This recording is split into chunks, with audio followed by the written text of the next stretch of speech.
2,600, 500? 그때가 바닥이지 않을까라고 이제 생각을 하셨던 것 같아요. 맞아요. 그러다가 갑자기 한 6월 중순 들어서 그 바닥을 깨면서 순식간에 한 2,300선까지 그리고 뭐 종가 기준으로도 한번 2,300선을 하회한 적도 있었죠. 그런 상황이 발생을 해서 많은 분들이 좀 힘들어하시는 것 같고 거기에 따라서 비관적인 전망이 더 나온 것 같기도 하고 지금 뭐 그런 상황이긴 해서 아마 대부분의 투자자들이 정말 좀 안 좋게 보신 분들을 제외하고는 2,600, 500 정도가 바닥이지 않을까라고 해서 그때 이제 많이 투자를 하셨을 것 같은데 많이 힘든 상황이죠 사실. 많이 힘든 상황이고 그렇다면은 왜 그런 상황이 발생을 했는지 뭐 조금 더 이제 생각을 해본다라고 한다면 아무래도 이건 저도 이제 말하면 지겨워요 사실. 작년 하반기부터 계속해서 나왔던 얘기고 결과적으로 인플레이션 가장 컸다라고 볼 수 있고 아니 인플레가 발생을 하면 원래 좋은 거 아니냐? 적당한 인플레가 좋은 거고 모든 그 경제라든지 뭐 자본시장에서 발생하는 그런 현상 같은 경우에는 과도하면 안 좋잖아요. 근데 뭐 아시다시피 41년 만에 최고의 인플레이션이다. 이제 그런 것들이 발생을 하다 보니까 그런 부분에 있어서 약간 좀 시장이 두려워한 부분이 있었는데 여기에 따라서 연준의 긴축 스탠스 이런 것도 뭐 빅스텝, 뭐 자이언트 스텝, 뭐 심지어 울트라 스텝까지 나오면서 그런 부분들이 시장을 좀 불안 요소를 가중시켰는데 여기에다가 또 러시아 전쟁까지 터져버렸죠. 그러면서 그 인플레이션이 생각했던 것보다 장기화되고 추가적으로 이제 중국의 그 코로나 제로 코로나 정책으로 인해서 확실히 좀 경기 회복세도 좀 둔화되고 그런 부분들이 겹치다 보니까 이런 것들이 계속해서 장기화되면서 뭐 시장에 상당히 좀 안 좋은 영향을 미쳤다라고 볼 수 있는데 근데 그럼에도 불구하고 왜 하필 우리나라 증시만 이렇게 많이 빠졌느냐. 거의 뭐 6월 한 달간 하락률을 보면 전 세계에서 탑이긴 하거든요. 아, 그 정도예요? 그 정도긴 한데 그래서 왜 그런지 이유를 뭐 어차피 사후적으로 찾아보는 거긴 한데 그럼에도 불구하고 왜 빠졌는지 알아야지 반등할 때도 이제 뭐 어떤 포인트가 반등이 될 수 있을지 알 수 있으니까 그런 부분을 잘 살펴보면 결과적으로 인플레이션 때문이긴 해요.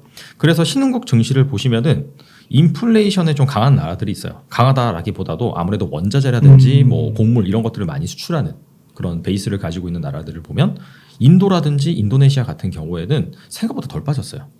뭐 고점 대비로 본다 하더라도 우리나라의 한 3분의 2 내지는 절반 정도밖에 안 빠졌어요. 그러니까 미국 증시보다 견조한 거죠.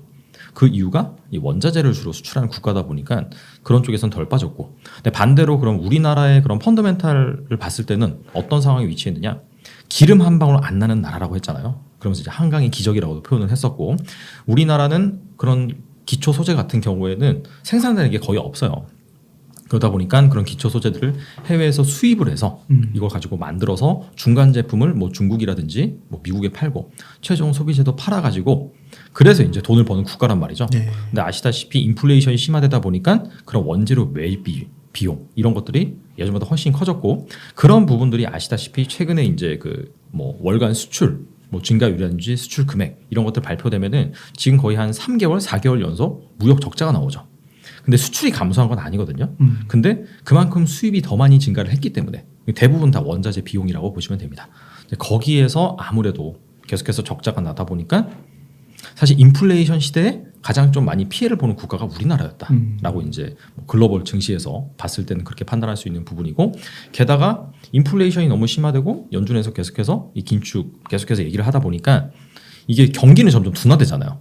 아직까지 침체라고 볼 수는 없지만 이 경기가 점점 둔화되는 게 가속화되고 있는 거죠. 그런 것들을 가장 또 잘 알 수 있는 게 우리나라 수출 증가율이 지금 매달 진행이 되면 진행이 될수록 낮아지고 있거든요. 또 제가 오늘 기사를 보니까 오늘 촬영일기 주 11일인데 우리나라가 이제 1일부터 10일, 1일부터 20일 그렇게 계속해서 수출 데이터를 발표를 해요. 근데 수출이 한 4.9% 늘었더라고요. 7월 1일부터 7월 10일까지 수출 늘었네요. 늘긴 늘었는데 이 증가율이 계속해서 둔화되고 있어요. 지난달보다 둔화되고 지지난달보다 둔화되고 그리고 무역 적자는 계속해서 일어나고 있고 그러다 보니까 아무래도 양쪽에서 좀 터진 것이 아니냐. 그렇죠. 경기가 둔화되다 보니까 수출 증가율이 낮아지고 그 다음에 이 원자재 가격 상승에 따라서 수익 금액 늘어나다 보니까 무역 적자 폭은 계속해서 진행이 되고 있고 그런 펀더멘탈 관점에서 봤을 때 우리나라 증시가 좀 많이 빠졌다라고 볼 수 있는 부분이고 그리고 수급 관점 이런 펀더멘탈 관점에서 증시가 안 좋아지다 보니까 다른 나라 증시 대비 더 빠졌다고 볼 수 있고 여기에 이제 신용 물량이라든지 그다음에 뭐 CFD 뭐 차익 결제 뭐 그런 거죠. 그런 레버리지 물량이 같이 이제 꼬이면서 계속해서 반대 매매가 나오다 보니까 더 많이 빠졌다. 이제 그렇게 이제 볼 수 있는 부분인 것 같아요. 어떻게 달란 투자님이 보실 때 네. 앞으로 여기서 막 더 2,200, 2,100, 2,000, 1,900 이렇게 가능성도 열어둬야 될까요? 그러니까 이제 그런 건 이제 또 추가적인 가정이 붙어야겠죠. 이를테면은 실제로 아직까지는 100% 경기 침체다는 아니에요. 경기 침체 가능성을 내다보고 증시가 빠진 건 있지만 이제 100%라고 볼 수는 없다. 왜냐하면은 아직까지 그 미국의 2분기 GDP 성장률 발표가 안 됐었고, 그 다음에 기업들의 실적이 이제 막 발표가 되잖아요. 자, 여기에서 또 결과가 어떻게 나왔는지, 그 다음에 향후 가이던스를 정말 낮출 것인지, 심각하게 낮출 것인지, 그리고 뭐 추가적으로 아직까지는 또 미국의 실업률이 견조하긴 하거든요. 고용지표 이런 것들이. 좋다고 하더라고요. 지난주 금요일 날 발표된 고용지표 같은 경우에도 거의 서프라이즈 수준이에요. 예상보다 훨씬 더 좋게 나왔습니다. 근데 그런 것들이 실제로 나중에 더 많이 안 좋아진다라고 한다면 여기에서 더 빠질 수가 있겠죠. 그래서 이제 그런 가능성은 뭐 사실 지금 나와 있는 팩터로는 판단할 수가 없고 나중에 그런 안 좋은 지표들이 얼마까지 나올 것이냐. 근데 거기에 따라서는 그 밑에까지 좀 가능성을 열어둘 필요가 있다라고 이제 볼 수가 있을 것 같고. 이런 시기에는 좀 투자를 어떻게 하면 좋을지 전략 같은 게 좀 있을까요?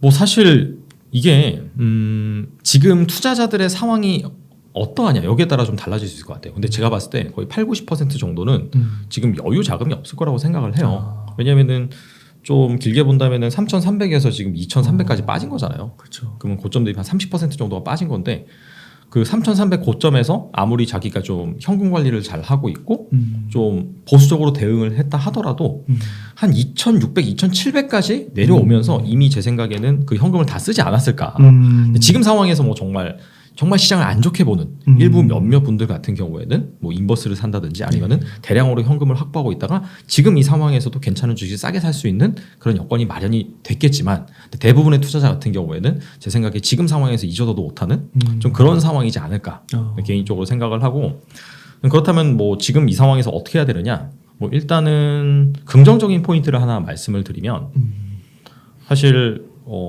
앞서서 이제 한국 증시가 부진한 이유에 대해서 말씀을 드렸는데 수급적인 부분 말씀을 드렸는데 여기에서 또 한 가지 추가적으로 언급드릴 부분은 뭐냐면은 외국인의 수급이에요. 사실 이제 환율이 계속해서 올라갔잖아요. 최근에. 근데 그러다 보니까 이 외국인들이 우리나라 주식을 계속해서 팔았습니다. 근데 그런 상황에서 개인이 사줄 것이냐 아니면 기관이 사줄 것이냐, 사실 누구 하나 사준다고 장담할 수 있는 주체는 없잖아요. 게다가 예전 같은 경우에는 국민연금이 시장이 안 좋으면은 저가에 들어와가지고 어느 정도 증시를 받쳐주는 그런 흐름이 나왔는데 그 국민연금의 장기 운용 계획 같은 걸 보면은 우리나라 주식 비중 계속해서 줄이는 거예요. 글로벌 주식 비중을 늘리고, 그러다 보니까 지수가 많이 내려왔다 하더라도 단기간은 좀 살 수 있지만은 의미 있게 계속해서 받쳐주지 못하거든요. 결과적으로 외국인의 수급이 돌아와야지 우리나라 증시가 반등할 수가 있어요. 근데 이제 외국인의 수급이 돌아온다는 그런 긍정적인 포인트를 몇 가지 한번 짚어보면 가장 가까운 그런 시기로 봤을 때는 조만간 이제 미국의 소비자 물가지수 발표가 있죠. 근데 6월 달 들어서 6월 말로 가면 갈수록 에너지 가격이라든지 곡물 가격이 좀 많이 안정화되긴 했어요. 그래서 만약에 이 소비자 물가 상승률이 예상을 좀 하회하게 나왔다. 그러면은 그 다음에 또 뭐가 있냐면 FOMC가 있잖아요. 7월 달에 7월 말 정도 있는데 거기에서 이제 지금 기준금리 0.75% 인상이 거의 확실시 되고 있어요. 지금 패드워치에서 발표된 데이터에 따르면 90 몇 %예요. 그리고 또 자이언트예요. 그렇죠. 7월. 근데 이제 중요한 거는 그 7월의 자이언트가 중요한 게 아니라 그 다음은 이제 몇 % 올릴 것이냐. 그래서 만약에 이 CPI가 생각보다 좀 낮게 나왔네라고 하면은 이번에 0.75% 올리고 다음부터는 뭐 0.5% 올린다든지 0.25% 올린다든지 그런 식으로 연준에서 그렇게 강력하게 긴축을 안 해도 되긴 하거든요. 이게 사실상 그 금리를 올린다는 것 자체가 그 자국 통화의 가격이 그만큼 올라간다는 뜻이고, 근데 이 부분 인상률이 점점 둔화된다라고 한다면 더 이상 강달러로 가기는 힘들지 않을까라는 이제 시장의 스탠스가 좀 자리 잡을 수가 있는 거고. 그래서 뭐 소비자 물가 지수라든지 그다음에 그 이어서 발표되는 FOMC 여기에서 0.75% 올린 다음에 그 다음에 이제 금리 인상은 이제 차차 좀 속도를 늦추겠다 뭐 이런 발언이 나온다라고 한다면 아무래도 그 강달러 기조에 좀 완화시킬 수 있는 그런 좀 의미가 나올 수 있는 부분이고요. 그 다음에 이제 19일 날 정확하게 제가 날짜는 기억이 안 나는데 그 미국 그 제닛 앨런 재무장관이 방한을 해요. 근데 기사를 보시면 통화 스와프 얘기가 좀 나오고 있긴 하거든요. 근데 지금 환율이 한 1,300원 내외에서 움직이고 있는데 이 코로나 당시보다 더 높은 상황이에요, 사실. 그래서 지금 이 상황에서 좀 통화수합 후 체결이라든지 그런 부분이 나온다라고 한다면 환율이 좀 진정될 수 있는 부분이 최근에 아시다시피 뭐 삼성이라든지 뭐 그다음에 현대차 그다음에 뭐 2차전지 뭐 LG라든지 SK 이런 쪽에서 계속해서 미국에 이제 투자 계획을 발표를 하고 있잖아요. 그러니까 사실 우리가 지금까지 퍼주기만 했단 말이에요.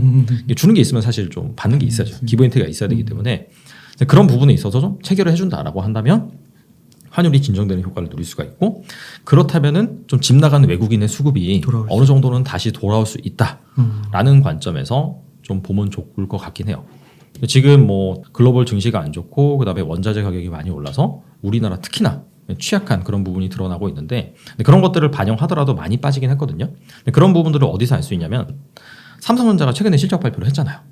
정확하게 말씀드리면 그때 이제 잠정 실적이 영업이익 기준으로 14조가 나왔고 컨센서스는 여러분들 네이버에 들어가서 다 보실 수가 있어요. 삼성전자 재무제표 들어가서 보시면은 2분기하고 뭐 익스펙테이션 예상치죠. 거기에 14조 6천억이라고 나와 있어요. 예상치는 14조 6천억이었는데 실제치는 14조가 나왔단 말이에요. 그럼 어닝 하회입니다. 네. 컨센서스 하회죠. 근데 주가가 올랐어요. 그래서 이제 뭐 기사를 찾아보시면 컨센서스는 하회했더라도 전년 대비 한 10% 이상 늘긴 했거든요. 영업이. 그래서 올랐다. 이제 그런 말이 있는데 그건 아니고 컨센서스를 하회할 것이라고 시장은 예상은 했는데 실제 가격 같은 경우에는 그걸 감안하고서라도 더 많이 빠진 거예요. 사실. 너무 싸게 너무 빠진 거예요. 너무 빠진 거. 자, 그러다 보니까 뭔가 그 실적이라는 재료가 발표되고 나니까 그걸 감안해가지고 너무 빠졌구나라고 하면서 약간 좀 반등하는 그런 그림이 나왔다고 볼 수가 있죠. 그만큼 지금 많이 빠진 상황이다. 근데 그런 것들을 사실 설명할 수 있는 거는 수급적인 그런 관점밖에 없다. 외국인이 약간 좀 돌아와 줘야지 반등이 나올 수 있는데 그런 차원에서 약간 환율적인 측면 그런 부분에 좀 긍정적인 영향을 미친 이벤트 잘 보실 필요가 있고 좀 더 길게 봤을 때 미국의 중간 선거가 있죠. 11월 달에. 그러다 보니까 바이든이 지금 지지율을 어떻게든 올려야 돼요. 거의 지금 최저거든요. 한 30% 돼요. 지지율이. 거의 뭐 그냥 미국 증시나 우리나라 증시와 비슷한 흐름이에요. 지지율 추이를 보면. 그래서 뭔가 액션을 취하긴 취해야 되는데 그래서 지금 나오는 얘기가 중국의 관세 인하 그 부분 나오고 있고 얘기 계속 나오고 있고 두 번째로는 사우디 방한 이런 것들이 결과적으로는 인플레이션을 낮추기 위한 노력이겠죠. 사우디한테 좀 증산을 해달라. 그러면은 원유 공급이 많아지다 보니까 러시아에서 감산한 그런 부분은 어느 정도 커버칠 수 있다라는 시장의 스탠스가 뭐 형성이 된다라고 한다면 원유 가격이 좀 안정화될 수 있는 그런 부분이 있는 거고 두 번째로는 또 중국에서 많이 수입을 하잖아요. 미국에서. 그러다 보니까 거기에서 관세를 인하해 주면은 당연히 가격이 내려가는 효과가 있으니까 인플레이션을 좀 잡을 수 있는 그런 부분이 있습니다. 그래서 바이든은 아무래도 여기에서 성과를 내기 위해서 노력을 많이 할 거예요. 여기에서 성과가 나온다면은 지지율이 반등할 수가 있고 그렇다면 중간 선거에서 약간 어느 정도 승리 가능성을 높일 그런 부분이 나올 수 있기 때문에 그래서 그런 액션을 할 거예요. 그래서 된다 안 된다가 아니라 그런 액션을 할 수가 있고 여기에서 만약에 그런 긍정적인 결과가 도출이 된다라고 한다면 이 부분 역시 인플레이션율을 낮추고 그렇다면은 연준의 이 기준금리 강력한 인상 그런 스탠스를 좀 낮출 수 있고 그러면 이것들이 또 다시 한번 약간 좀 강달러가 아니라 약달러로 갈 수 있는 그런 매크로 환경이 마련이 되기 때문에 그런 차원에서 좀 기대를 해볼 수가 있다. 그 다음부터는 사실 잘 모르겠어요. 그래서 약간 환율이 진정이 되면은 지수가 좀 우리나라 지수가 좀 오를 수 있는 부분이 나오긴 하는 거고 대신에 그 다음부터는 정말 경기 침체로 갈 것이냐 아니면은 약간 좀 경기 둔하고 여기에서 스테이블하게 좀 그냥 이어질 것이냐 여기에 따라서 추세적으로 반등을 하거나 아니면 더 내려갈 수가 있겠죠. 하지만 그거는 지금 이 상황에서 판단하기엔 좀 이르지 않을까 생각을 해보고 그래서 결국에는 지금 많이 물려 있으신 분들 같은 경우에는 제가 방금 말씀드린 환율을 좀 진정시킬 수 있는 그런 재료들이 좀 자리하고 있다 보니까 그런 걸 앞두고 만약에 좀 지수가 반등을 해준다라고 한다면 내가 좀 약간 좀 막 산 거 있잖아요. 이를테면 누구 얘기를 듣고 샀다든지 제대로 분석하지 않고 샀다든지 반등할 때는 전반적으로 반등이 나오긴 하거든요. 그때 약간 좀 뭐 포트폴리오 조정을 한다든지 현금 비중을 어느 정도 확보해 놓는 그런 전략이 좀 필요하지 않을까 생각을 합니다. 그러니까 이게 단기 반등 그런 건 좀 나올 수 있어도 이게 막 3,300을 다시 막 전고점 회복하고 돌파하고 이런 거는 좀 시간이 많이 걸릴 것 같은 느낌도 좀 드는데요. 그쵸. 그게 이제 제가 이제 역사적으로 통계적으로 한번 봤을 때 한 10% 내외로 빠진 장 같은 경우에는 한 2, 3개월이면 만회를 해요. 그리고 10%에서 한 20% 정도 빠진 장 같은 경우에는 한 6개월에서 1년 정도 걸려요. 근데 한 30% 이상 빠졌다. 그런 장 같은 경우에는 평균적으로 한 1년 6개월 정도는 기다려야 되긴 하거든요. 그렇구나. 적게는 한 1년에서 많게는 한 3년까지도 기다려야 돼요. 그 정도 아. 빠지면. 그거는 이제 단순히 MDD 관점이죠. 맥스 드로우 다운이라고 해서 고점 대비 얼마나 빠졌을 때 이거를 회복하는데 얼마나 걸리느냐. 당연히 많이 빠지면 많이 빠질수록 회복하는 데는 오랜 기간이 걸리는 거고, 단순히 그렇게만 접근하는 것이 아니라 그렇다면 그만큼 왜 빠졌느냐라고 봤을 때 일단 30% 정도 빠진 장 같은 경우에는 일반적으로 경기 침체를 동반을 했다. 그러니까 사이클 관점에서 경기 침체가 오다 보니까 30% 정도로 빠졌다라고 볼 수 있는 부분이고, 뭐 약간 시스템적인 위기, 글로벌 금융 위기 그런 뭐 이벤트가 발생을 했다라고 한다면 뭐 40%, 50%까지 빠질 수가 있죠. 지금 같은 상황에서는 한 30% 정도 빠졌으니까 경기 침체를 어느 정도 간주를 했다, 시장에서. 이제 그렇게 이제 볼 수 있는 부분이고, 그래서 그런 것들이 이제 회복되기 위해서는 최소한 1년에서 한 3년 정도는 여러분들이 좀 보실 필요가 있는 것 같아요. 그리고 이제 또 하나 또 말씀드릴 수 있는 부분은 뭐냐면, 그래도 이제 그런 것들이 반등하기 위해서는 그 연준에서 기준금리 인상을 끝내고 그다음에 경기가 좀 불안해지니까 완화 정책을 또 적극적으로 펼쳐야 되잖아요. 이제 코로나 당시에 V자 반등이 가능했던 이유는 뭐냐면은 진짜 전 세계적으로 역사 유례 없는 엄청난 유동성을 풀었잖아요. 그래서 그렇게 V자 반등이 가능한 거거든요. 근데 다음에 뭔가 침체가 왔을 때 그렇게 유동성을 풀 것이냐? 근데 그 부분도 생각해 봐야 되겠죠. 안 풀 것 같은데요. 왜냐하면 이제 당분간은. 그쵸. 엄청난 인플레이션이 발생을 했기 때문에 그런 것들에 대한 학습 효과로 적극적으로 그렇게 하지는 않을 거예요.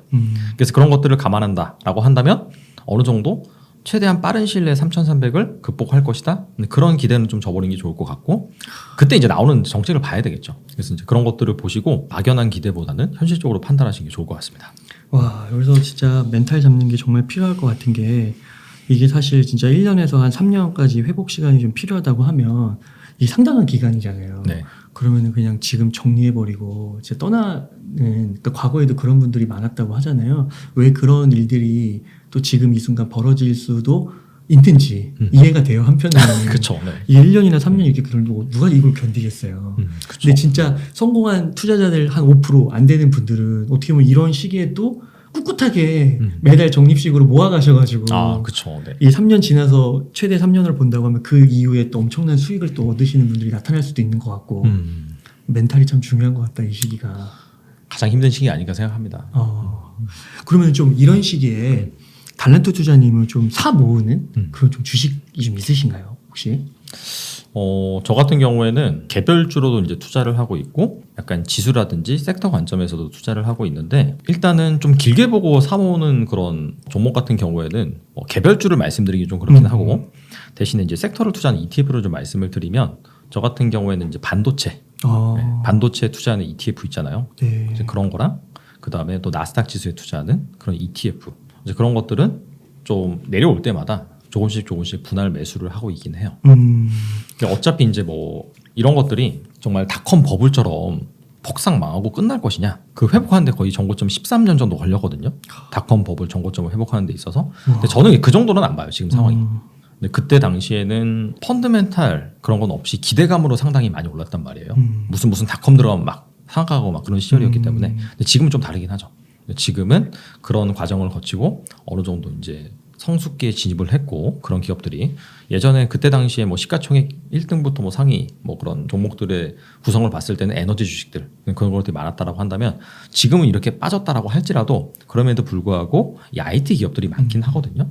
어차피 이제 그 향후에 글로벌 경제라든지 뭐 산업을 이끌어갈 만한, 성장할 수 있을 만한 그런 기업들은 어차피 IT 섹터에서 나올 수밖에 없는 그런 구조를 갖고 있기 때문에 너무 공격적으로 투자하는 것도 위험하긴 하겠지만, 닷컴 버블이 일어나지 않는다, 그 정도로 빠지지 않는다라고 가정을 한다라고 한다면, 지금 상황에서 그런 기술주들을 투자할 수 있는 뭐 나스닥 100 ETF라든지 아니면은 뭐 필라델피아 반도체 지수에 투자할 수 있는 ETF 같은 경우에는 좀 꾸준히 사모으면 제 생각에는 한 2년 정도, 최소 1년에서 한 2년 정도 두고 본다라고 한다면 분명히 이제 좋은 구간이 오지 않을까 개인적으로 이제 생각을 하고 있습니다. 한 1년에서 2년 정도 분할 매수. 그렇죠. 그렇게 하는 거군요. 그러면은 이게 혹시 그 달란트 투자님은 그런 만약 지수 투자를 하는데요. 여기서 아까 이제 말씀해 주신 대로 더 빠질 수도 있잖아요. 그리고 이게 지금 2년 정도 얘기하셨는데 뭐 3년이 될 수도 있는 거고. 그럼 어떤 좀 그 전략을 조금 구체적으로 좀 얘기해 줄 수 있으세요? 근데 그건 뭐 정황이 나름이라서 뭐 글쎄요. 그거는 이제 자기가 가지고 있는 현금이라든지 그다음에 자기가 중간중간에 이제 일을 하면서 발생하는 캐시플로우라든지 이제 그런 것들을 감안해서 짜긴 짜야 되는데, 그냥 저 같은 경우에는 그렇게 일단 설정을 했어요. 앞서서 살짝 말씀을 드렸는데 고점 대비 10% 빠지는 장 같은 경우에는 약간의 그런 다양한 노이즈, 뭐 이벤트 이런 것들로 발생할 수가 있고 금방 올라갈 수 20% 정도 빠지는 장 같은 경우에는 뭔가 역사적으로 봤을 때는 긴축을 하기에 앞서서 먼저 시장이 두려워하면서 선 반영해서 빠지는 그런 부분이 있거든요. 그리고 이제 고점 대비 30% 정도 빠진다라고 한다면 역사적으로 봤을 때 경기 침체. 대신에 이 경기 침체는 뭔가 엄청난 그런 시스템적인 위기가 발생을 해서 발생한 경기 침체가 아니라 어차피 한 5년 주기로 계속해서 호황과 침체가 반복하거든요. 거기에 따른 경기 침체가 고점 대비 30% 정도 빠지고 한 40% 이상 빠진다. 근데 그거는 약간 시스템적인 위기에 가깝죠. 뭐 글로벌 금융 위기라든지 그렇게 되면은 고점 대비 한 40%에서 50%까지 빠질 수가 있어요. 그리고 100년에 한 번 나오는 위기, 닷컴 버블, 그다음에 대공황. 근데 그런 것들이 발생을 하면은 고점 대비 뭐 한 70%, 80%까지 빠질 수가 있습니다. 근데 자기가 이제 설정을 하는 거예요. 요번 하락장 같은 경우에는 과연 어디에 가까울 거냐. 여기에서 만약에 이건 대공황이다. 뭐 최근에 짐 로저스 인터뷰 보면은 내 생애 역대급 하락장이 온다. 그런 식으로 얘기를 하고 있잖아요. 근데 그런 분들은 사실 한 70%, 80%까지 보고 내가 투자를 해야겠죠. 근데 사실 그걸 보고 투자한다라고 하면 지금 상황에서도 인버스를 사는 게 맞는 거고. 근데 그게 아니라 나는 이게 일반적인 경기 침체인 것 같다라고 생각하시면은 사실 고점 대비 역사적으로 봤을 때는 30% 정도 빠졌거든요. 그럼 지금 상황에서도 어떻게 본다면은 바닥에 가까웠다고 볼 수가 있어요. 물론 이 30%는 나스닥 기준이 아니라 S&P 기준이긴 합니다. S&P가 한때 가장 낮았을 때가 3,600 정도? 그걸 계산해 보면 고점 대비 한 25% 빠진 거거든요. 거기에서 한 5% 정도 더 열어놓고 이제 분할 매수를 하면 되겠죠. 근데 난 좀 더 보수적이야. 나는 이게 한 글로벌 금융위기 정도로 빠질 수는 있다고 생각을 해. 그럼 고점 대비 한 40%에서 50%죠. 그러면은 여기에서 추가적으로 한 15% 정도, 20% 정도 더 빠질 수 있다고 생각을 하는 거죠. 그래서 그걸 잡고 내가 이제 분할 매수를 하는 거죠. 그러면 자기가 이제 MDD가 어느 정도 산출이 될 거고 거기에 따라서 나는 한 5% 빠질 때마다 뭐 이렇게 산다든지 일정 금액을. 그래서 마지막에 한 고점 대비 40에서 50% 빠진다라고 한다면 그때 약간 좀 비중을 더 실는다든지. 그리고 나서는 버티는 거죠, 사실. 그러니까 이게 얼마까지 빠질지 아무도 몰라요, 사실. 그걸 맞춘다라고 하는 사람 자체가 뭐 거짓말이죠, 사실. 신이 아니서 맞출 수 없는 거고. 대신에 지금 현재 발생하는 그런 뭐 펀드멘탈적인 이슈, 경제 상황을 봤을 때 과거의 어느 시점과 가깝냐, 그리고 이런 비슷한 상황이 발생을 했을 때 얼마까지 빠졌느냐, 그런 것들을 종합적으로 생각을 해본 다음에 내가 현재 가지고 있는 현금, 그리고 내가 앞으로 뭐 직장 생활을 하든 사업을 하든 발생할 수 있는 캐시플로우 이런 것들을 가지고 그렇다면 나는 한 5% 빠질 때마다 이만큼씩 분할 매수를 해야지. 그러면은 어차피 한 만약에 40% 빠진다라고 내가 생각을 했다고 가정을 해보면은 그때 당시에 내가 얼마씩 분할을 매수를 하면 나의 평가손익은 지수는 40% 빠졌지만 난 한 20% 빠진다든지 그런 식으로 계산이 나오잖아요. 근데 그걸 내가 미리 알고 대응을 하면은 막 이렇게 막 엄청나게 변동성이 심하고 어지러운 장세에서도 평정을 유지할 수가 있는 거죠. 주식은 심리가 80%고 분석이 20%다. 어떤 사람은 70%, 20%, 어떤 사람은 100%라고 말하는 사람이 있어요. 근데 확실히 중요한 건 뭐냐면은 심리가 더 크긴 해요. 내가 얼마나 많이 알고 분석력이 있고 뭐 스킬이 있고 그걸 떠나서. 근데 이렇게 계획을 세워놓으면은 자기 심리는 최소한 안정될 수가 있다. 그럼 내가 70%에서 80% 정도는 먹고 들어가는 거기 때문에 이런 계획을 좀 잘 실천할 수 있으면서 기다릴 수가 있는 거죠. 그렇다면은 분명히 기회는 있다. 그렇게 이제 보시면 될 것 같아요. 혹시 달란트 투자님은 부동산 투자는 안 하세요? 부동산 투자는 현재 안 하고 있어요. 네. 하긴 예전에는 하셨어요? 예전에도 안 했고. 네. 그러니까 이런 분들도 있더라고요. 이게 주식 투자가 너무 힘드니까 또 지금 말씀해 주신 대로 그렇게 분할 매수를 하면 좋은데 이게 너무 그 변동성이 일일 변동성이 실시간으로 변하니까 힘든 거예요. 그냥 애초에 부동산을 했으면 낫지 않았을까. 부동산도 물론 지금 뭐 꺾였다고는 하는데 이런 얘기에 대해서 좀 어떻게 생각하세요? 근데 그거는 뭐 사실 정답일 수도 있고 오답일 수도 있고 근데 중요한 건 자기가 얼마나 그 투자 자산과 맞느냐 그게 중요한 것 같아요. 난 주식과 잘 맞는다라고 하면은 뭐 이런 힘든 상황에서도 뭐 주식에 투자할 수 있는 거고. 근데 나는 뭐 그냥 부동산과 잘 맞는다라고 한다면 뭐 부동산 투자하는 것도 나쁘지 않죠. 중요한 건 자기가 이제 속해 있는 뭐 현재 상황 그리고 이제 뭐 여유 자금의 그런 사이즈 그런 것들을 감안을 해서 뭐 결정을 하시면 되지 않을까. 네. 그 구체적으로 분할 매수 전략을 알려주셔서 감사드리고, 그러니까 이게 한 가지가 이제 그 싼 구간은 맞는데 그래도 밑으로 어디까지 열려 있는지는 아무도 아무도 모르는 모르죠. 거고 또 여러 데이터들과 역사적인 네네. 그런 사례들을 얘기해 주셨으니까 자신이 잘 판단을 해서 분할 매수를 적절하게 하면 좋다. 그리고 결국에 그리고 그 예상을 벗어났을 때는 결국은 이제 멘탈로 버티는 그쵸. 그렇게 좀 들어가는 거고 그 개별 종목 투자도 중요하긴 하겠지만 어떻게 보면은 조금 이런 상태에서는 지수나 섹터 투자하는 것도 조금 리스크를 줄이는 걸 수도 볼 수 있겠네요. 그렇게. 그쵸. 그게 이제 또 이거 아마 다 아실 거예요. 그러니까 빠질 땐 다 같이 빠지는데 올라갈 때는 또 올라가는 애들만 올라가거든요. 그래서 만약에 내가 이제 뭐 많이 빠졌다고 이제 무조건 투자하는 건 좀 위험하고요. 그러니까 이제 훅 빠지면요, 훅 반등을 하긴 해요. 어차피 이게 뭐 주식도 마찬가지고 우리 인생사도 마찬가지고 중력의 법칙이 작용을 해요. 높은 곳에서 엄청나게 심하게 빠지면은 반작용이 나오긴 나옵니다. 근데 어느 정도 나온 다음에는 그때부터 이제 차별화 장세가 펼쳐지거든요. 그렇기 때문에 그런 상황에서 내가 정말 종목을 잘 고를 자신이 있다라고 하면 개별주를 잘 골라서 투자하는 것도 방법이겠지만, 네. 근데 제 생각에는 그렇게 잘 고를 수 있다고 장담하는 투자자가 몇 명이나 될까요? 사실 저도 그렇게 자신 없거든요. 저도 이제 여러 가지 그런 뭐 종목 관련 콘텐츠를 만들긴 하지만 그렇다고 해서 뭐 그 종목들이 정말 다 잘 가는 것도 아니고 그렇기 때문에 뭔가 섹터 관점에서 이를테면은 뭐 이런 생각은 해볼 수가 있잖아요. 뭐 기술주 같은 경우에는 정말 많이 빠졌고 그 다음에 금리가 다시 좀 하락 사이클로 오고 그 다음에 그런 상황에서 뭐 예전에 이제 되게 부진했었던 뭐 반도체 근데 부진했던 게 뭐 경기가 안 좋다 보니까 일시적으로 수요가 안 좋아진 거거든요. 근데 어차피 우리가 이제 장기적으로 봤을 때는 메타버스 얘기 나오고 그 다음에 또 로봇 얘기 나오고 의료기기 얘기 나오고 근데 그런 것들 핵심 다 뭐냐면 반도체거든요. 거기에 다 반도체가 들어가거든요. 그래서 그런 관점에서 본다라고 한다면 그냥 제가 방금 아까 말씀드린 것처럼 그런 관련 ETF를 사는 것도 뭐 괜찮은 전략이지 않을까. 그게 되게 무서운 것 같아요. 이게 빠졌는데 올라갈 때 다 올라가는 게 아니라 이전처럼 올라가는 게 아니라 오른 애들만 또 올라가는 맞아요. 건데 올라갈 때 그거 선택 잘못하면은 안 올라가는 거잖아요. 내 주식은. 그러니까 아까 제가 말씀드린 게 심리가 되게 중요하다고 했죠. 심리가 완전히 제로가 돼버려요. 그렇게 돼버리면. 빠질 때 다 같이 빠지잖아요. 생각보다 그거는 그냥 서로 힘드니까 너무 힘들지. 나도 힘들어. 그게 되거든요. 약간 뭔가 약간 동변상련의 그런 느낌이 느껴지는데 반등할 때 내 주식은 안 오는데 다른 사람이 가지고 있는 주식은 막 올라요. 저 친구는 막 되게 기분 좋아하는데 나는 기분이 안 좋아. 그게 더 멘탈적으로는 더 힘든 거거든요. 그래서 이런 것들을 잘 좀 판단을 해보실 필요가 있고, 그래서 그런 관점에서 만약에 여유 자금이 있다라고 하시면은 이럴 때 이제 급락을 날 때 내가 정말 이 종목은 정말 좋다. 그러면 이제 사도 되겠죠.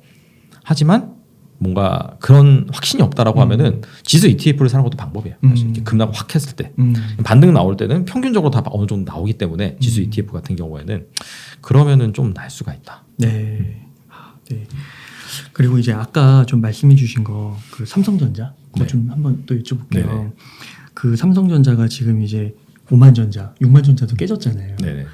그 여기서 어떻게 더 내려갈 가능성도 물론 있는 거겠죠. 아이고 그거는 뭐 내려갈 가능성이 있겠죠. 만약에 어차피 바닥을 날 수 없으니까. 근데 이제 그것도 MDD 관점에서 보시면은 지금 삼성전자가 MDD 관점에서 코로나 때보다 그다음에 2018년도 무역 전쟁 때보다 더 많이 빠지긴 했어요. 보니까 이제 고가 대비 저가 계산해 보니까 40%가 넘게 빠졌더라고요. 한때 그렇게 많이 빠졌었어요.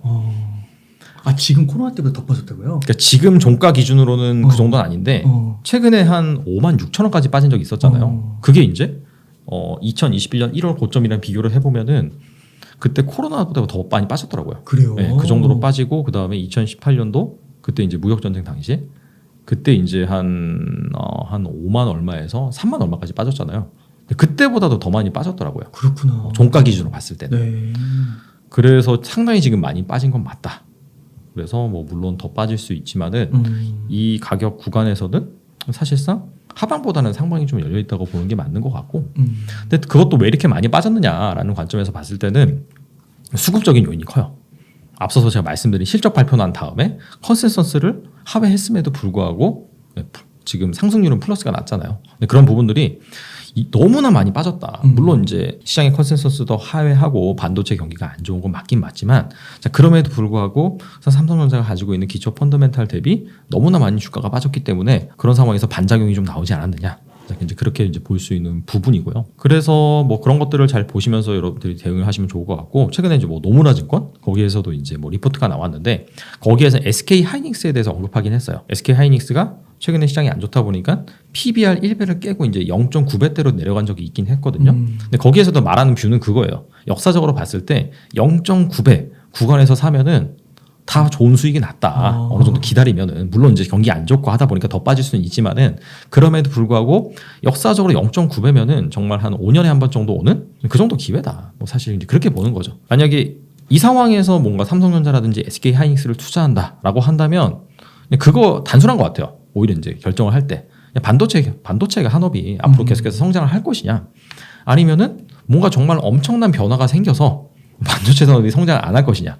근데 거기에 대한 자기 자신의 질문을 던진 다음에 그 부분에 있어서 난 성장을 할 것 같다라고 한다면 좋은 매수 기회가 될 수 있는 거고, 반면에 아니다라고 한다면 투자를 안 하면 되겠죠. 근데 그걸 이제 그렇게 판단하시면 될 것 같아요. 오히려 지금 상황에서는 좀 쉽게 판단하실 수가 있다.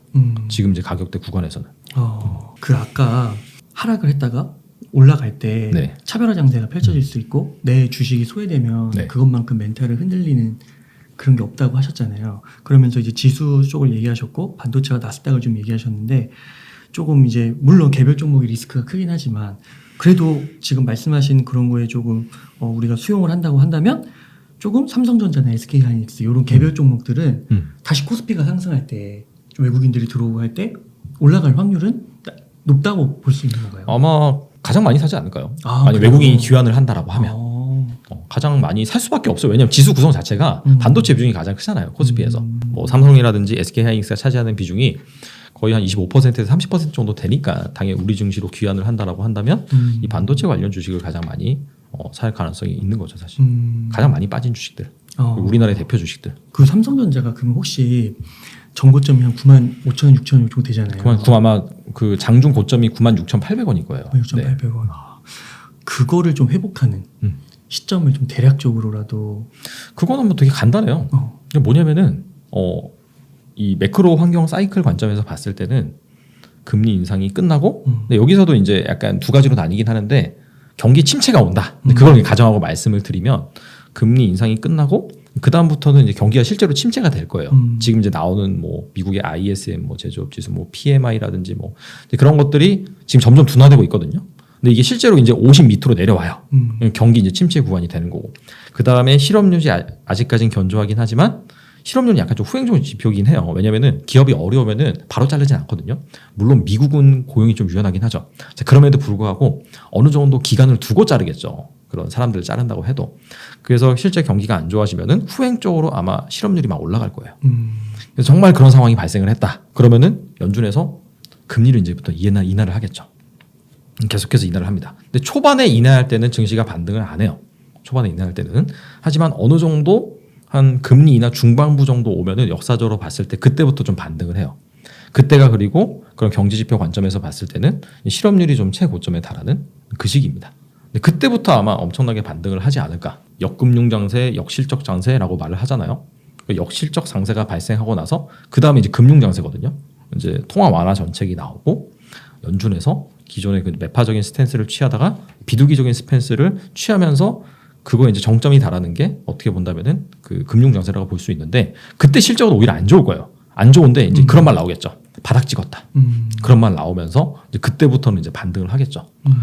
그래서 뭐 실제로 그렇게 반등을 한 다음에 한 1분기에서 2분기 후에는 분명히 실적도 좋아지거든요. 그러면은 한 그때쯤 됐을 때 아마 정고점을 회복할 수 있는 그런 상황이 발생하지 않을까? 그렇게 계산을 해볼 수 있는 거죠. 매크로적인 관점에서 봤을 때 실제 경기 침체가 온다라고 한다면. 대신에 이제 그렇게 되기 위해서는 최소한 1년 정도는 걸리지 않을까? 지금 상황에서 봤을 때는. 금리가 어떻게 변하는지를 좀 유심히 봐야겠네요. 아무래도 좀 그게 지금 상황에서는 중요한 것 같아요. 근데 추가적으로 여기에서 이제 말씀 안 드린 건 개별적인 그런 기업의 요인인데, 뭐 최근에 이제 삼성전자가 GAA 게이트 올 어라운드 그 트랜지스터의 구조를 바꿔가지고 반도체 성능을 개선시키는 이제 그런 것들을 양산에 성공을 했다. 근데 이제 뭐 보는 시각은 다 달라요. 뭐 우리나라에서는 당연히 이제 뭐 좋게 평가를 하는데 뭐 대만이라든지 그쪽에서 봤을 때는 그냥 뭐 너희가 양산을 하긴 한 거지 그게 수율이 잘 나오겠느냐. 실제 그걸 가지고 어느 고객사들의 물량을 수주를 받아서 의미 있게 생산을 해내야지 그게 의미가 있는 거다. 근데 사실 그 말이 맞긴 맞거든요. 근데 실제로 만약에 거기에서 뭐 이를테면 퀄컴이라든지 정말 어느 정도 좀 거물급 고객사들의 물량을 이 3나노를 적용을 해서 수율이 어느 정도 나오는 상태에서 잘 양산을 했다. 그러면 이건 이제 밸류에이션 업 포인트거든요. 그렇다면은 제가 방금 말씀드린 그런 매크로 환경에 따른 삼성전자의 주가 변화, 이게 추가적으로 알파가 되는 거죠. 더 빨리 도달할 수가 있는 거죠. 그래서 그런 부분은 같이 좀 보면 좋지 않을까. 그러니까 막 일본도 그렇고 대만도 그렇고 약간 좀 그 삼성이 해낸 거 그거를 조금 폄하하기는 하는 것 같더라고요. 약간 그런 분위기가 있긴 해요. 왜냐면 약간 경쟁 관계이긴 하니까 TSMC랑. 그리고 이게 비즈니스라는 게 뭐 기술력이 뛰어나다고 해서 또 이기는 건 아니니까 또 다른 영업적인 부분들 그런 퀄컴과 같은 대형 고객들을 또 유치하는 게 또 핵심이잖아요. 결국은 돈은 거기서 버는 거니까. 그렇죠. 네, 그런 것까지 잘 살펴보기는 해야 되는 거네요. 근데 아무튼 좀 결론적으로 미래일은 좀 알 수는 없지만 우리가 기본적으로 쌀 때 사는 거는 맞는데 그러면 이 삼성전자도 만약에 좀 좋게 보시는 분이 있다고 한다면 뭐 분할 매수로 전략을 좀 세우셔가지고 아까 지수 추천해 주신 것처럼 그런 식으로 조금 매수를 해나가는 것도 괜찮을 것 같긴 하네요. 네. 또 한번 여쭤봐야 되지. 우리나라가 네네. 이제 반도체 아니면 2차 전지 이게 또 되게 그렇죠. 각광을 받잖아요. 맞아요. 근데 또 2차 전지 하니까 그 차이나 그 전기차 ETF 있잖아요. 그거 네. 엄청 빠졌다가 맞아요. 다른 거 다 떨어지는데 그것만 엄청 올라가더라고요. 그래서 그런 거 좀 보고 이랬을 때 2차 전지 투자 뭐 중국이나 뭐 미국이나 한국이나 이런 거 좀 어떻게 하면 좀 좋은지 그리고 2차 전지 다음에 또 올 거 뭐 이런 것도 좀 여쭤보고 싶고요. 일단 투자 관점에서는 그냥 다 투자하시는 게 좋죠. 왜냐면은 중국이 성장을 할지 우리나라가 성장을 할지 미국이 성장을 할지 그건 좀 가봐야지 아는 거고 중국은 사실 좀 너무나 어드밴티지가 있어요. 내수. 세상에서 가장 큰 내수 시장을 가지고 있잖아요. 전 세계적으로 당연히 그 자동차가 가장 많이 팔리는 국가가 중국이고 앞으로도 더 많이 팔릴 것이고 사실 인구 대비 계산을 해본다라고 한다면 그래서 기본적으로 가져가는 캡티브 마켓이라고 하죠. 내수 시장이 있기 때문에 뭐 당연히 성장은 어느 정도 예고가 된 부분이고 근데 그렇다고 해서 뭐 주도권을 그쪽에서 계속 다 가져갈 것이냐 그 부분은 이제 확신할 수가 없기 때문에 우리나라 업체들도 저력이 있기 때문에 약간 저는 그냥 분산해서 굳이 뭐 왜 여기에서 한국을 선택을 할지 중국을 선택을 할지 고민하는 것 자체가 큰 실익이 없다고 봐요. 그냥 분산해서 적절히 투자를 하면 되는 거니까. 그게 이제 그런 게 있거든요. 캐즘이라고 해서 그게 원래 지질학적 용어긴 해요. 지층과 지층 그 사이의 그 단층. 그게 이제 보급률이 16% 정도 돌파를 하면은 대중화가 되는 거고 쭉 성장을 한다. 그렇게 볼 수가 있는데 지금 이제 전기차 같은 경우에는 아직 보급률이 10%가 안 될 거예요. 올해는 2023년 정도? 그 정도가 지나야지 한 그 정도가 도달할 거로 보고 있습니다. 자, 그럼에도 불구하고 이거는 소비자들이 단순히 선택을 해서 이제 대중화가 된다 안 된다 그걸 떠나서 각국 정부에서 지금 계속해서 장려를 하고 있고 그 다음에 글로벌 그런 내연기관 자동차 업체들 같은 경우에도 뭐 2035년 이후에는 내연기관 생산 안 할 수 있다. 아직 100% 확정은 아닙니다. 그런 얘기가 나오고 있기 때문에 이건 공급 사이드에서 그냥 대중화를 시키겠다. 그렇게 보시면 되거든요. 그러면 이게 당연히 내연기관 차량을 대체를 하면서 보급률이 계속해서 높아질 수밖에 없겠죠. 근데 지금은 아직은 초기 성장 국면이라고 보시면 돼요. 아직까지는 이게 뭐 성숙기 단계로 가기에는 너무나 이른 판단이기 때문에 지금 상황에서는 엎치락 뒤치락 해도 같이 성장을 할 수밖에 없는 그런 환경이라고 보시면 돼요. 그래서 그냥 제가 봤을 때는 어디에 투자를 해도 뭐 장기적으로 봤을 땐 플러스 수익률이 날 수 있는 환경이긴 하지만 굳이 내가 뭐 한국을 투자하냐 중국을 투자하냐 그런 관점에서 고민할 필요는 없다는 거죠. 네. 어차피 시장이 성장하는 게 더 크니까.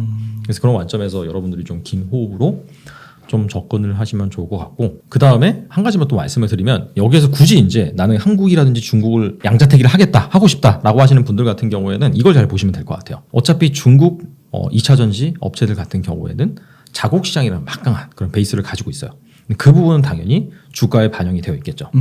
우리나라 업체 같은 경우에는 미국 쪽, 뭐 아시다시피 뭐 LG 에너지 솔루션 같은 경우에는 GM, SK 이노베이션 같은 경우에는 포드 이런 식으로 합작사를 짓고 있죠. 그 다음에 LG랑 삼성 같은 경우에 스탈란티스 이쪽이랑 또 합작사를 짓고 있어요. 그게 이제 캐나다라든지 아니면 미국 이쪽에 다 이제 집중이 되고 있습니다. 그러니까 정말 막 엄청난 하자가 발생하지 않는 이상은 미국이랑 같이 가는 거예요. 우리나라 업체들은. 그리고 미중 무역 패권, 뭐 첨단 기술 경쟁 관점에서 미국 쪽에서 중국 쪽 뭐 CAT라든지 뭐 그쪽 배터리를 의미 있게 쓸 가능성은 또 낮아요. 그래서 한국은 미국이고 중국은 내수시장. 일단 이 두 개는 캡티브 마켓으로 가져간다라고 보시면 되고 이 부분은 주가에 반영이 되어 있다. 하나 남은 게 어디냐? 유럽입니다. 유럽. 물론 이제 지금까지 봤을 때 우리나라 업체들이 유럽에서 잘 수주를 하고 있죠. BMW나 벤츠나 뭐 그런 것들 다 우리나라 배터리 쓰니까. 근데 앞으로는 사실 좀 봐야 돼요. 중국이 얼마 정도 유럽을 침투를 하느냐 아니면은 우리나라가 뭐 유럽에서 얼마나 잘 선정을 하느냐 뭐 점유를 확대해 가느냐 그래서 유럽 시장에서 과연 어느 나라가 주도권을 가져갈까 배터리 그런 부분을 감안을 하셔서 그런 부분들이 약간 주가 차별화의 포인트가 될 수 있지 않을까 좀 생각을 해보고 그 다음에 이제 2차 전지 다음에는 어떤 주식들을 좀 봐야 되느냐 이거 너무나 당연해요. 간단하고. 2차 전지 산업이 성장을 하면은 동반 성장할 수밖에 없는 분야가 있습니다. 그게 바로 폐배터리죠. 작년 아마 한 하반기부터 그 얘기가 슬슬 나왔던 것 같아요. 근데 전기차 주행거리가 한 15만 킬로에서 20만 킬로 정도 되면은 그때부터는 효율이 떨어지죠. 뭐 스마트폰도 마찬가지죠. 우리가 2, 3년 정도 쓰면은 충전을 하고 조금만 써도 배터리가 팍팍 떨어지잖아요. 24시간을 못 씁니다. 비슷해요. 물론 전기차에 들어간 배터리는 훨씬 더 성능이 좋긴 하겠죠. 하지만 15만에서 20만 킬로 정도 지나면은 충방전 효율이 떨어지고 뭐 여러 가지 좀 문제가 야기가 됩니다. 그때 되면은 배터리를 교체를 해줘야 되는 거죠. 근데 그 교체된 배터리는 어디로 가느냐? 이거 그냥 폐기시켜버린다? 이것도 이제 환경적으로 엄청난 큰 문제를 야기를 시킵니다. 그래서 이걸 어떻게든 재활용을 해야 되는 거죠. 그래서 업계에서 발표한 데이터를 잘 보시면은 전기차 그 성장의 피크는 2030년까지예요.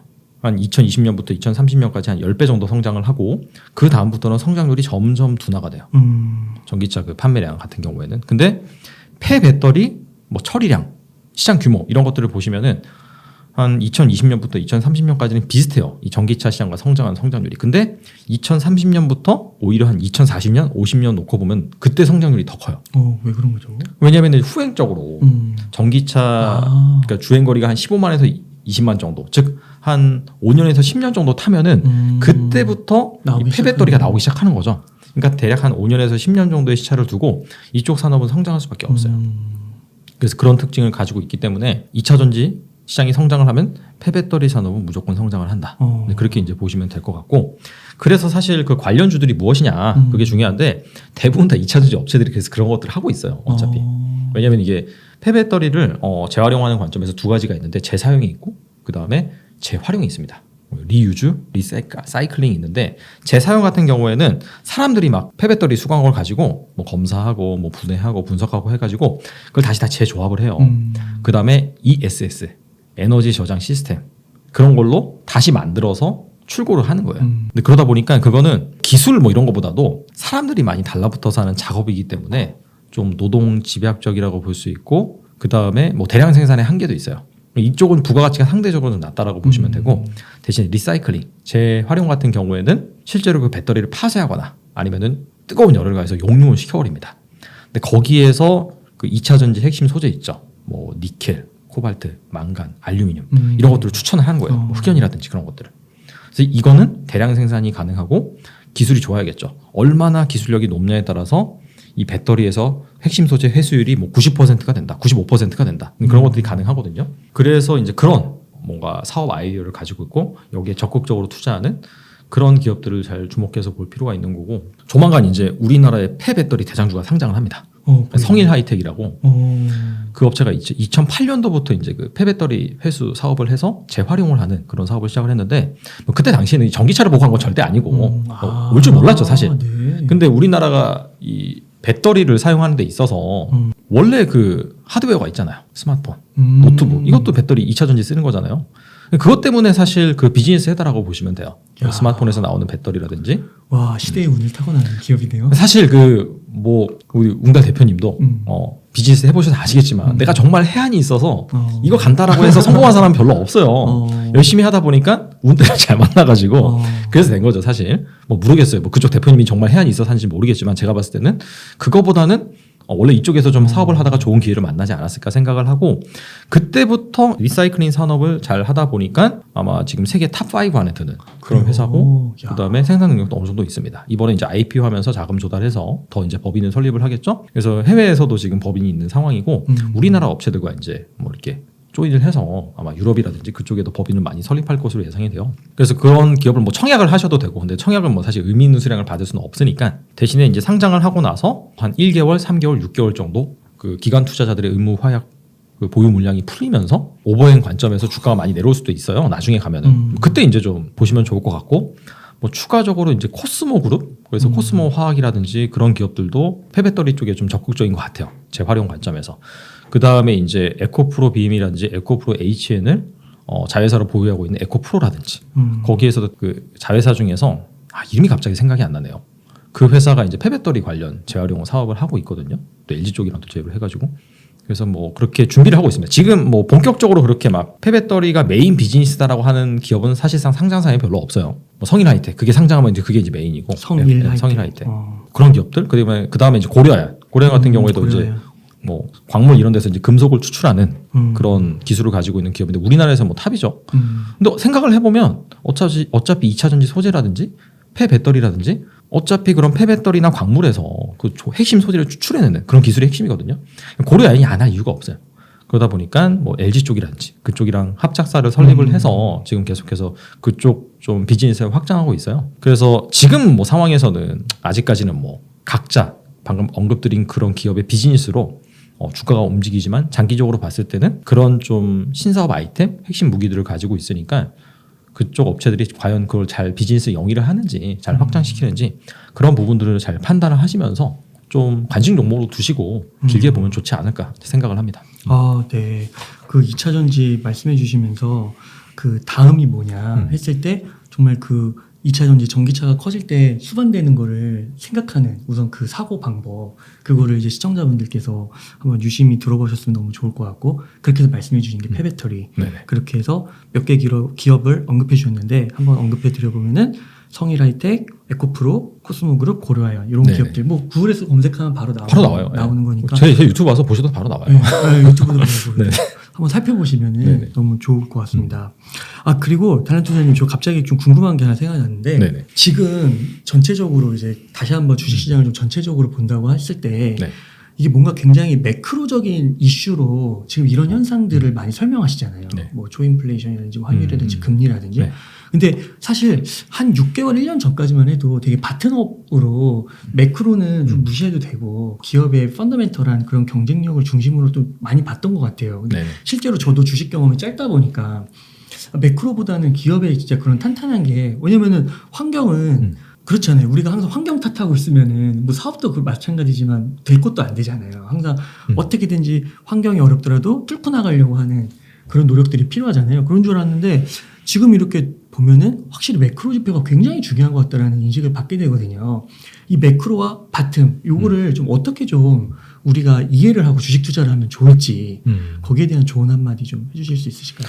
일단 작년에는 왜 개별주 관점에서 펀더멘탈을 많이 봤는데 올해는 왜 이렇게 매크로를 많이 보느냐? 간단합니다. 작년 같은 경우에는 약간 금융 장세에서 실적 장세로 넘어가는 그런 사이클이었어요. 그러다 보니까 실적 장세다 보니까 개별 기업들의 실적이 상당히 중요했던 그런 상황이었고 올해 같은 경우에는 아시다시피 실적이 잘 나와도 지금 뭐 러시아라든지 뭐 전쟁이라든지 그다음에 인플레이션 이런 것 때문에 다 빠져요 지금.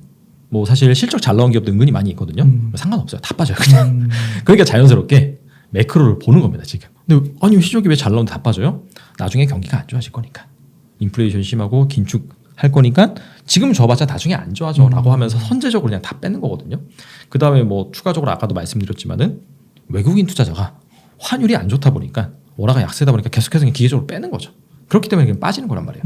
그래서 작년에는 약간 바텀업 관점에서 뭐 기업들에 대해서 뭐 이런저런 얘기가 많이 나왔던 거고 올해는 아무리 뭐 바텀업 관점에서 펀더멘털이 양호하면 뭐하냐 지금 뭐 글로벌 긴축이라든지 인플레이션 이런 것 때문에 다 빠지는데 그래서 매크로 얘기가 많이 나오는 겁니다. 그래서 중요한 건 뭐냐 당연히 이 두 개 정도는 균형적으로 봐야 되는 게 맞는 거고 네. 그러니까 기업만 본다. 물론 지금 이런 상황에서 기업만 보고 투자하시는 분들도 계세요. 근데 그런 부분은 호흡이 엄청 긴 분들이죠. 왜냐하면 매크로가 안 좋다 하더라도 정말 그 기업이 좋다라고 한다면 뭐 장기적으로 이상 없으니까 그래서 이제 기업 쪽 접근을 하시는 거고 대신에 호흡이 그렇게 길지 않은 투자자 같은 경우에는 좀 같이 당연히 볼 수밖에 없는 거고 근데 그런 관점에서 아마 많은 분들이 아실 거예요. 매크로는 어느 정도 봐야 되느냐 가장 중요한 금리죠. 금리 이게 뭐 사실 인플레이션이다 뭐 긴축이다 그게 다 금리와 관련된 그런 이슈다 보니까 그리고 뭐 기본적으로 많이 알고 있는 뭐 우라카이 군이오의 주식시장의 4개 뭐 금융장세, 실적장세, 뭐 역금융장세, 역실적장세 그런 것들에 따라서 뭔가 시장의 흐름이 어떻게 지나가고 지금 어느 정도에 위치하고 있는지 그런 부분들을 잘 아시면서 파악하시면서 내가 이제 개별주에 접근을 한다라고 한다면 좋은 기업을 고르는 기준 같은 경우에는 그런 매크로 지표에 따라서 크게 달라질 것 같지는 않아요. 제가 봤을 때도. 하지만 비중 조절 관점이라든지 그런 관점에서 봤을 때는 사실 경험해 보셨다시피 아무리 그 기업이 괜찮고 시적이 잘 나와도 이 매크로 한번 꺾이면은 그러니까요. 정답이 없거든. 답이 없거든요. 그냥 기다려야 돼요. 좋은 기업이라 하더라도. 그래서 그런 것들을 나의 그런 위험 감내 성향, 투자 기간 어느 정도를 놓고 내가 투자를 하는지라는 부분을 잘 판단을 해서 어느 정도 내가 그런 매크로 상황에 따라서 비중을 줄이고 확대를 하는 게 난 좋다라고 한다면 그런 것들을 보시면서 적극적으로 대응을 하시고 난 그런 거 상관없어. 나는 그냥 이 기업이 정말 좋아서 뭐 5년 10년 보고 가. 그러면 그냥 쌀 때 더 사는 거죠. 네. 매크로 같은 거 신경 안 쓰고. 말씀해 주신 게 그 심리가 80 정도라고 하셨잖아요. 주식시장이. 네. 그러니까 금융장세, 뭐 실적장세, 그 장세가 심리의 그 흐름일 것 같기도 하다. 그러니까 그 심리가 다 이렇게 올라갈 때 대세상승기에는 뭘 사든 그리고 실적 좋은 건 더 많이 올라갈 수도 있는 거고. 근데 그 장세가 꺾이고, 그러니까 심리가 꺾였다라는 거는 아무리 그런 개별 종목들이 실적이 좋다 할지라도 이익이 많이 낸다 할지라도 빠지는 건 다 빠지는 거고. 그러니까 먼저 좀 장세 심리 그거를 좀 이해할 필요가 있지 않을까 그런 생각이 많이 드네요. 그러니까 그 맞는 말씀인 게 이해하고 내가 하락을 맞는 것과 이해하지 못하고 맞는 거는 완전히 다르거든요. 천양지차입니다. 그래서 그 정도는 당연히 기본적으로는 아실 필요가 있다. 네. 네, 단투자님 오늘도 이렇게 소중한 조언들, 인사이트 넘치는 얘기들 많이 들려주셔서 감사드리고 혹시 마지막으로 좀 시청자분들께 해주실 말씀, 강조해주시고 싶으신 말씀 있다면 한 말씀 좀 부탁드리겠습니다. 네. 뭐 저도 사실 유튜브를 많이 촬영을 하고 뭐 콘텐츠를 많이 생산하고 다른 채널들 중에서도 뭐 이렇게 또 옹당님 채널도 그렇고 그다음에 여러 주식 채널이 있습니다. 얘기를 듣고 판단을 하실 때 100% 믿지 마세요. 그냥 참고 사항이다. 그 정도로만 좀 인식을 하시고 반응을 보면은 이 사람이 이렇게 말했는데 틀렸다. 그런 거에 너무 하지 마시고 그런 분들이 오히려 이제 투자에 있어서 성공할 가능성보다는 실패할 가능성이 있거든요. 그래서 항상 그분들이 얘기를 하실 때 근거가 뭔지를 잘 보세요. 근거.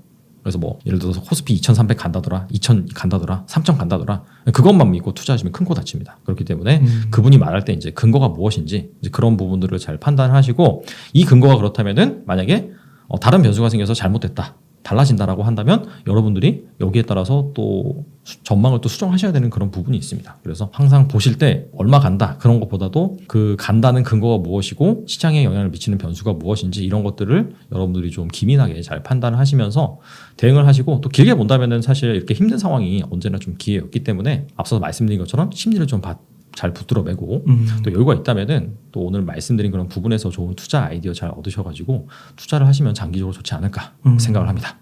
네. 투자의 원칙과 관련된 이야기들이긴 한데 조금 더 장기적인 시각, 단기적인 시각을 조금 더 넓힐 필요가 있는 것 같네요. 확실히 앞에서도 얘기해 주셨던 것처럼 뭐 소비자 물가라든지 통화수화프라든지 뭐 여러 가지 이슈들을 봤을 때 이게 뭐 하루아침에 갑자기 막 반등을 해서 막 3,300 전고점 이런 게 아니기 때문에 네네. 한 1년에서 3년, 6개월 뭐 짧으면 이 정도는 당연히 지켜봐야 되는 거기 때문에 호흡을 좀 길게 하시면 너무 좋을 것 같습니다. 오늘도 귀중한 인사이트 많이 나누셔서 감사의 말씀 드립니다. 그럼 달란트 투자님 다음에 또 뵙도록 하겠습니다. 오늘 감사합니다. 네, 수고하셨습니다.